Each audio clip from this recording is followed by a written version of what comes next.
बिस्मिल्लाहिर्रहमानिर्रहीम अस्सलाम वालेकुम sir. This is Abdurrahman Mirza. Sir last class में हम लोग सवाल कर रहे थे सिंपल इंटरेस्ट के, तो सर इसको हम कंटिन्यू करते हैं। और सर किसी बच्चे को टॉपिक के हवाले से कोई मसला है, कोई मर्द कोई फर्दर सवाल पूछने हैं, सर मुझे कांटेक्ट कर सकता है इस नंबर पे 0347 3806 858। तो एनी टाइम मुझे व्हाट्सअप कर दे कभी भी। ओके सर, हम सवाल की तरफ आते हैं अपने। सर लास्ट क्लास में हम 5.10 तक कर चुके हैं। ओके सर, यहाँ स्टार्ट करते हैं हम लोग 5.11 से। तो 5.11 हमें कह रहा है कि a sum of money would amount to rupees 6,200 in 2 years and 7,400 in 3 years. The principal and the rate of simple interest are. Mean sir इसने आपको क्या दिया, दो अमाउंट दिए, मतलब दो इक्वेशन दे रहा है आपको। एक इक्वेशन ये, इक्वेशन नंबर 2 ये। बोल रहा है अगर लेट से मैं कोई अमाउंट अगर बैंक में या कहीं भी अगर सबमिट करवाता हूँ, तो मुझे फ्यूचर में वैल्यू कितनी मिले, 6,200 रुपये अगर मैं 2 साल के लिए करवाऊँ, और 7,400 रुपये इन 3 ईयर्स अगर 3 सालों के लिए करवा रहा हूँ। तो सर अगर ये सवाल ये पूछ रहा है कि अगर कितना प्रिंसिपल में रखूं और कितना मैं रेट रखूं कि मुझे ये अमाउंट रिसीव हो, 6,200 रुपये 2 साल में और 7,400 रुपये 3 साल में। तो सर हम दोनों की अलग अलग इक्वेशन बनाते हैं यहाँ पे कि हमारे पास सर एस दिया है मुझे इस इक्वेशन के अंदर 6,200 रुपये, और सर मुझे टाइम दिया हुआ है यहाँ पे 2 साल का। और सर यहाँ पे क्वेश्चन नंबर अगर देखते हैं तो यहाँ में एस दिया हुआ है 7,400 रुपये, और टी ए मुझे दिया हुआ है 3 साल का। ठीक है सर। अब सर हमें रिक्वायर्ड के यहाँ पे पी रिक्वायर्ड है और सर आर रिक्वायर्ड है, और यहाँ भी सर अगर देखूँ तो मुझे पी रिक्वायर्ड है और आर रिक्वायर्ड है। तो मीन सर दोनों चीज़ों में एक साथ फाइंड नहीं कर सकता, तो सर ऐसा करते हैं, इसको अलग अलग सॉल्व करते हैं। अब सर इसने बोला कि अमाउंट जो है दोनों प्रिंसिपल मतलब सेम होगा, मीन्स ये दोनों चीज़ें भी सेम है और सर ये दोनों भी चीज़ें आपस में सेम है। तो सर अगर इक्वेशन बनाऊं मैं यहाँ पे कि S is equal to P 1 + RT, तो यहाँ भी इक्वेशन बन रही होगी कि S is equal to P 1 + RT। मुझे सर यहाँ पे P मालूम करना है मुझे, तो सर ऐसा करता हूँ मैं यहाँ पे इसको अरेंज कर लेते हैं हम लोग कि S is equal to 1 + RT is equal to P। तो यहाँ भी ऐसा होगा कि sir P is equal to S divided by 1 + RT। अब सर मैं देख रहा हूँ कि दोनों पी अगर बराबर हैं एक दूसरे के, तो सर इन दोनों को सर एलिमिनेट करके मैं ये क्वेश्चन रख सकता हूँ कि S is equal to 1 + RT is equal to S divided by 1 + RT, क्योंकि सर दोनों में रेट बराबर है, प्रिंसिपल दोनों के बराबर होंगे, तो ये क्वेश्चन बन जाएगी हमारे पास। तो सर इसमें हम पुट कर लेते हैं। सर यहाँ पे मैं कितना दिया हुआ है S, तो यहाँ मुझे S दिया हुआ है 6,200 रुपये इंटू 1 + सर रेट मुझे मालूम करना है, तो रेट सेम टू सेम रहेगा, और मतलब आर सेम टू सेम रहेगा, और यहाँ पे क्या कर देते हैं, टाइम कितना है मेरे पास 2 R is equal to, sir यहाँ मुझे कितना फ्यूचर वैल्यू मिल रही है 7,400 रुपये डिवाइडेड बाय 1 + सही कितने सालों के लिए, 3 सालों के लिए, 3 मल्टीप्लाई बाय आर। तो सर अगर इसको मैं डायरेक्ट पुट कर लूँ कैलकुलेटर में, तो मुझे सर आर रिसीव हो जाएगा, मीन्स मुझे आर मालूम हो जाएगा। तो आर कैलकुलेट कर लेते हैं यहाँ पे हम लोग 6,200 divided by 1 + 2x is equal to 7,400 divided by 1 + 3x।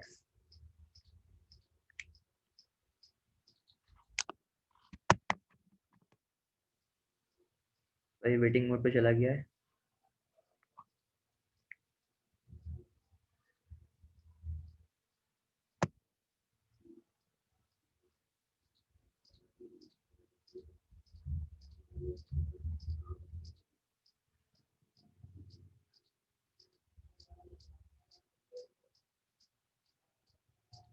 अब सही मसला ये कैलकुलेटर पे सॉल्व करके नहीं दे रहा हमें, तो मैनुअली हम कर लेते हैं इसको सर। मैनुअल भी कोई मुश्किल नहीं है। तो सर हमने ये चेक किया कि यहाँ पे भी 2 जीरो है, यहाँ भी 2 जीरो, तो कम करने के लिए हम 2 जीरो काट दिए। अब सर इसको इससे मल्टीप्लाई करवाते हैं और इसको इससे मल्टीप्लाई करवा देते हैं। तो sir 62 into 1 + 3 R is equal to 74 multiply by 1 + 2 R. तो आपस में इसको मल्टीप्लाई कर लेते हैं हम लोग कि 62 1 the 62 plus 62 3 the 186 are same to same, फिर 74 1 the 74 plus 74 2 the 148 are, then sir जो आर वाली वैल्यूज उसको एक साथ लिख लेते हैं, जो बिना आर के वैल्यूज उसको अलग साथ एक साथ लिख लेते हैं। तो सर ये 86 आर इधर रहने देते हैं हम लोग, इसको वहां ले जाते हैं वन। तो सर ये क्या हो गया 186 आर सेम टू सेम, तो ये 148 आर इधर ले आते हैं, 148 आर इधर आ गया इज इक्वल टू 74, यहाँ प्लस में था सर, ये उधर जाके माइनस हो जाएगा तो 62 इधर आ गया। तो दोनों को सॉल्व करते हैं कि 186 डिवाइडेड 186 माइनस 148, तो यहाँ पे ऑप्शन आ रहा है 38 आर, और वहां चेक कर लेते हैं 74 माइनस 62 इज इक्वल टू 12। अब सर आर यहाँ सेम टू सेम रहेगा, 12 को डिवाइड करवा देते हैं हम लोग 38 से, 12 डिवाइडेड बाय 38, तो sir answer is R is equal to 31.58%। अब सर ये आर जो हमें कैलकुलेट हो चुका है, अब चाहे तो सर ये हम किसी भी इक्वेशन में पुट कर देता हूँ, अगर मैं इस वाले में या उस वाले में, तो सर मुझे क्या मिल जाएगा, पी मिल जाएगा। तो ऑप्शन चेक कर लेते हैं, कोई ऑप्शन है हमारे पास 37.57, मीन्स हमारे पास भी एक ही ऑप्शन है। लेकिन सर लेकिन हम ये नहीं कर सकते डायरेक्ट से ये पुट कर देंगे यार, जब ये ऑप्शन एक मैच कर रहा है तो ये भी हो सकता है। मे बी सर कि हमारे पास 37.57 यहाँ भी आ रहा हो, लेकिन हमारे पास अमाउंट चेंज हो, मीन प्रिंसिपल ये ना निकले, तो इसको हम एक दफा चेक कर लेते हैं कि सर यहाँ पे मैं ये पुट कर रहा हूँ इस वाले में, तो एस कितना है सर मेरे पास 6200 रुपये, तो ये लिखा हुआ है यहाँ पे 6200 रुपये divided by 1 plus 2 multiply by 0.3157, तो पुट कर लेते हैं sir 6200 divided by 1 plus 2 multiply by, तो सर आंसर इज 3800 रुपये। मीन सर ये हमारे लिए पी क्या है, मैच हो गया, मीन सर ये हमारे लिए सही ऑप्शन है ए।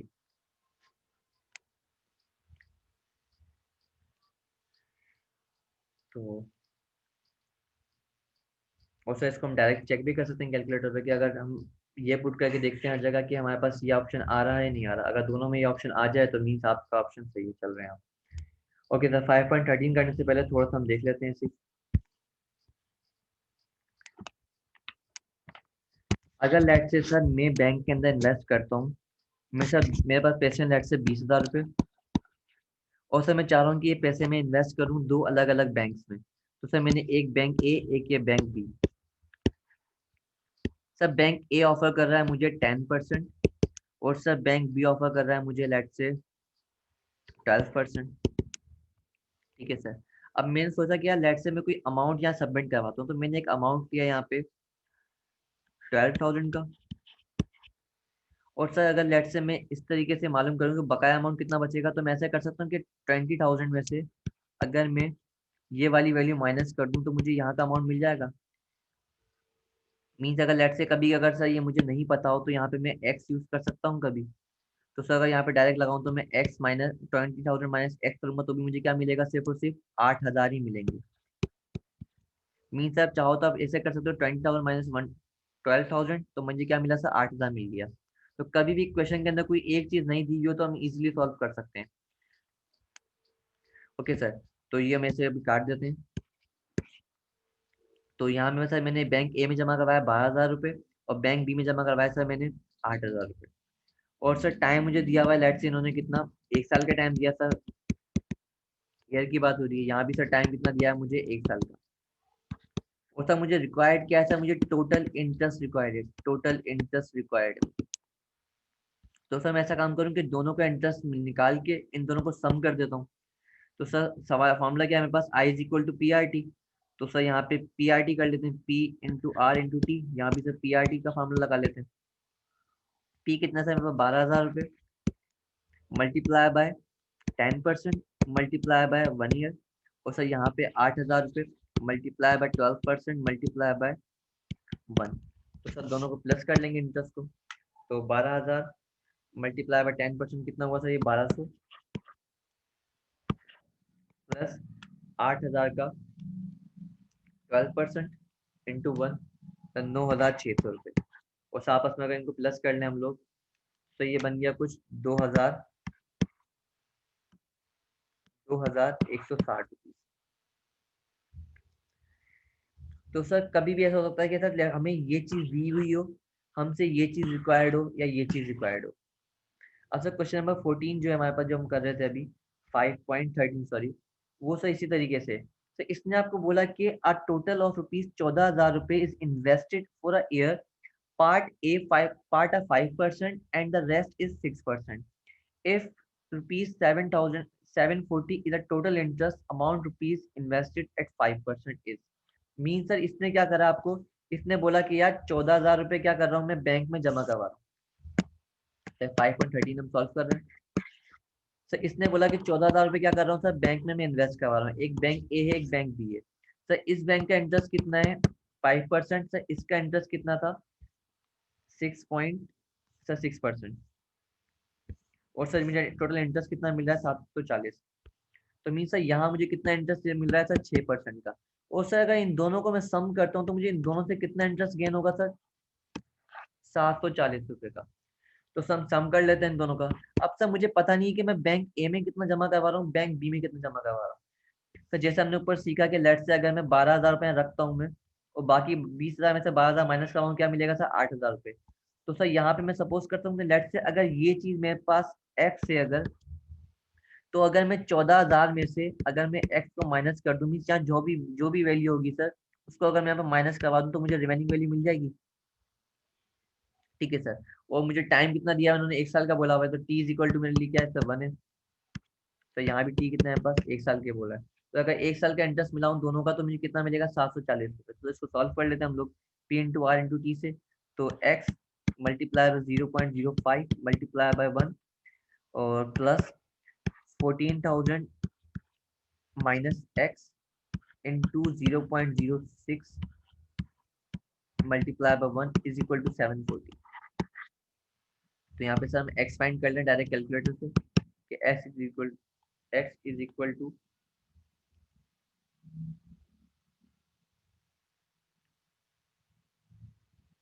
प्लस 14,000 माइनस एक्स और bracket multiply by 0.06 multiply by 1 is equal to 740। Shift is equal to sir x is equal to 10,000। Means मुझे क्या मिल गया 10,000 मिल गया। मीन्स मुझे सर यहाँ पे x फाइंड हो गया, मेरा x कितना आ रहा है सर 10,000 रुपये। और सर रिमेनिंग अमाउंट कितना आएगा सर मेरे लिए 14,000 में से 10,000 माइनस किया सर 4,000। और सर मुझे इसने इंटरेस्ट मांगा किसका है 5% वाले का इंटरेस्ट रिक्वायर्ड है मुझे। तो आंसर क्या आएगा 10,000। तो मीन सर ये मेरे लिए सही ऑप्शन।